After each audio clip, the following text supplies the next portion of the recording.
Hi students. So let us see this question which came in KVPY Essay 2018 paper in the physics section part 2. This question was based on the topic of waves.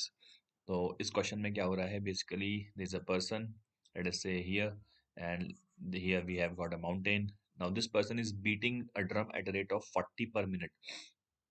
तो इसकी हमें frequency पता है and he hears no distant echo. इसका मतलब क्या हो गया कि जैसे कि यहाँ से साउंड निकलेगा और ये वॉल से रिफ्लेक्ट होके वापस आएगा, तो जिस समय ये वापस आया इस पर्सन के पास, उसी समय इसने एक बीट बजाई होगी या तो एक ड्रम पे मारा होगा।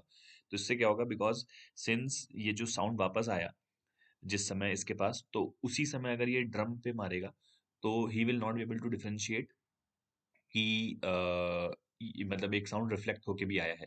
फॉर एग्जाम्पल, अगर मैं उसी समय ड्रम पे मार दूं जिस समय मेरे पास एक दूसरी साउंड आ रही है, तो we will not be able to hear this other sound, है ना। So basically this is what they mean कि he is not able to hear a distant echo, right.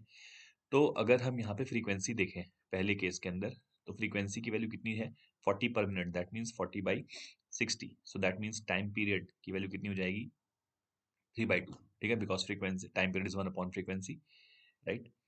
तो दैट मीन्स कि जो ये जो बंदा है ये हर 1.5 सेकंड पे एक ड्रम मारता है, एक बीट मारता है, ठीक है, धड़ धड़ धड़ धड़ ऐसे करके, ठीक है।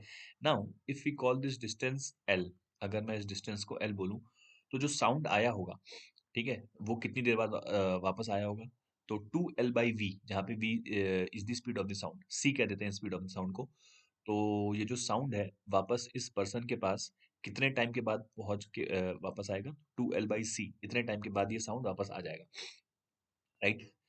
Now this 2L/C time should be the integral multiple of 3/2, so that should B n into 3/2। मैं ऐसा क्यों कह रहा हूँ इंटीग्रल मल्टीपल ऑफ 3/2?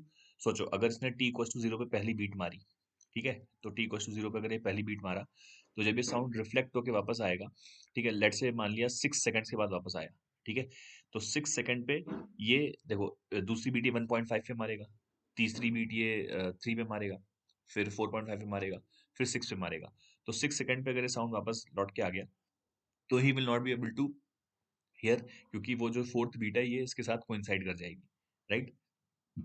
या 1.5 पे पहली बीट आई, सॉरी दूसरी बीट आई थी, 0 पे पहली बीट, 1.5 पे दूसरी, 3 पे तीसरी, 4.5 पे fourth, and six fifth beat आई थी 6 सेकंड पे।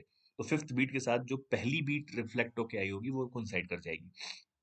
इसी तरीके से जो 7.5 सेकंड्स पे जो सिक्स्थ बीट इसने बजाई, बीट से मेरा मतलब है कि I am not talking about beat frequency, what I am talking about is कि सिक्स्थ बार जो उसने ड्रम पे मारा, वो सेकंड वाला जो साउंड रिफ्लेक्ट होके आएगा उससे कोइंसाइड कर जाएगा।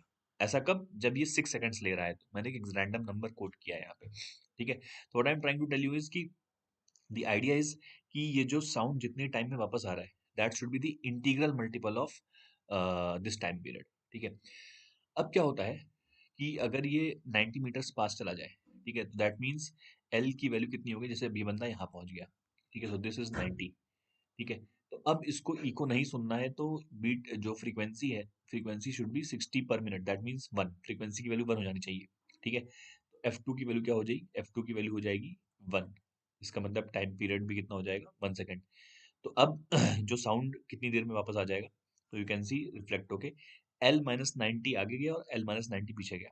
तो वी कैन से कि अब की बार जो साउंड है वो 2 इंटू L-90/C, इतने टाइम के बाद इस पर्सन के पास वापस आ जाएगा। अब ये जो साउंड है that should be again an integral multiple of 1 second, है ना। That means let's say m times 1 second. तो हमारे पास ये इक्वेशन आ गई, ठीक है, where m and n are integers, ठीक है। तो अभी तुम सेकंड इक्वेशन को देखो, तो 2L/C की वैल्यू हम लिख सकते हैं 3n/2 माइनस 180/C, 180/C, इसकी वैल्यू आ गई हमारे पास m। This is the second equation, यहाँ पे मैंने 2L/C की वैल्यू 3n/2 सब्स्टिट्यूट कर दी। अब इफ यू थिंक केयरफुली, तो इसको जरा और ध्यान से देखें, 3n/2 माइनस m, ठीक है, इज इक्वल्स टू 180/C, ये आ रहा है, ठीक है। अब अगर तुम इस टर्म को देखो, ठीक है, तो इस टर्म की वैल्यू क्या क्या पॉसिबल है, जैसे मैं यहाँ पे लिखता हूँ, 3n/n इंटीजर है, तो इसकी वैल्यू जैसे 1 से स्टार्ट करें, तो या तो 1.5 होगी, ठीक है, या तो 3 हो जाएगी, अगर n को मैंने 2 रखा तो 3 हो जाएगी, फिर n को अगर मैंने 3 रखा तो 4.5 हो जाएगी, ठीक है। फिर n को अगर मैंने 4 रखा तो 6 हो जाएगी। तो इस टाइप की वैल्यूज जो है ये टर्म ले सकता है, मतलब ये वाला। और m क्या क्या ले सकता है, 1 2 3 4 5 ऐसे करके। तो जो इन दोनों का डिफरेंस है वो क्या क्या बन सकता है, जैसे अगर मैंने 1.5 और 1 ले लिया, ठीक है। जैसे अगर मैंने n को 1 रख लिया तो इनका डिफरेंस क्या हो जाएगा, 0.5, ठीक है। फिर क्या हो सकता है, अगर 3 और 1 हो गए तो कितना हो जाएगा, 2, है ना। इसकी वैल्यू LHS 2 बन जाएगा, ठीक है। फिर इन दोनों का डिफरेंस क्या हो जाएगा, 3.5। कहने का मतलब LHS पे क्या क्या वैल्यूज आ सकती है मैं वो बता रहा हूँ। 0.5 आ सकता है, 2 आ सकता है, ठीक है। फिर 3.5 आ सकता है, 5 आ सकता है। फिर वैसे ही अगर मैं 3 और 2 ले लूँ तो 1 आ सकता है, ठीक है। फिर 4.5 माइनस 2 2.5 आ सकता है। नाउ थिंक केयरफुली, RHS पे क्या लिखा हुआ है, 180/c। तो अगर तुम सारी वैल्यूज को देखो तो ऑप्शन सारे देखो तो 320 और 380 के बीच में आ रहा है। यानी अगर मैं मिनिमम पॉसिबल वैल्यू 320 है, तो अगर मैं c को 320 रख दूं तो ये वैल्यू हाफ से थोड़ी ज्यादा हो जाएगी, करेक्ट। और अगर मैं c को 380 रख दूं तो ये वैल्यू हाफ से थोड़ी कम हो जाएगी, correct. Hence we can say कि आंसर कभी भी 1 से बड़ा नहीं हो सकता, राइट। आंसर जो आरएचएस कभी भी 1 से बड़ा नहीं हो सकता। और वैसे भी ये कॉमन ऑब्जर्वेशन है कि जो साउंड की स्पीड होती है एयर में वो अराउंड 330 340 मीटर के आसपास जो है, मतलब जो कॉमनली नोन वैल्यू होती है।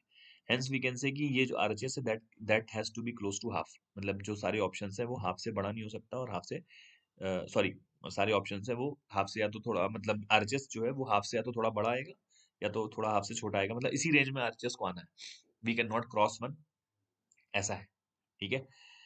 सो नाउ इफ यू, तो बेसिकली यहाँ से क्या है, यहाँ से ऐसा समझ में आ रहा है कि जैसे कि मैं अगर 1 पॉइंट, अगर मैं मतलब इस 3n/2 को 1.5 करता हूँ तो m को 1 करना पड़ेगा। अगर मैं 3n/2 को 4.5 करता हूँ तो फिर m को 4 करना पड़ेगा। मतलब basically we have the liberty to choose the value of n, but accordingly m will be chosen. तो जैसे अगर मैंने n को 1 चूज कर लिया तो ये बेसिकली ये n की वैल्यू नहीं है बाय द वे, ये 3n/2 की वैल्यूज है, ठीक है। और ये m की वैल्यूज थी, ठीक है। तो जैसे 3n/2 की वैल्यू अगर 1.5 हो गई तो m की वैल्यू 1 हो जाएगी।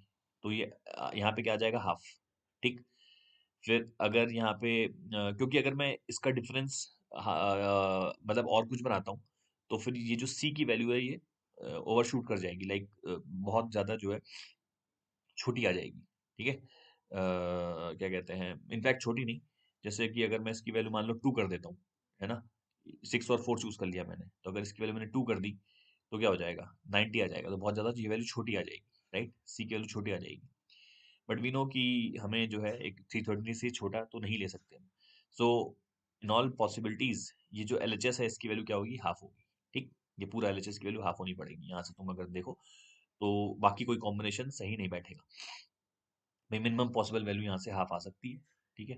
मतलब 3n/2 और m का जो मिनिमम पॉसिबल डिफरेंस है वो हाफ हो सकता है। इसके बाद जो नेक्स्ट पॉसिबल डिफरेंस है वो 1 बनेगा। तो अगर मैं 1 कर दूंगा इसको तो c की वैल्यू 180 आ जाएगी, दैट इज रॉन्ग, ठीक है। और फिर इससे बड़ा डिफरेंस करेंगे तो c की वैल्यू छोटी ही होती जाएगी। तो मिनिमम पॉसिबल वैल्यूज की क्या हो सकती है, हाफ, राइट। सो यहाँ से भी हम कह सकते हैं कि जो है ये LHS will be half is equal to 180/c, which means c की वैल्यू कितनी आ गई, 360, ठीक है। So option C will be the correct answer for this question.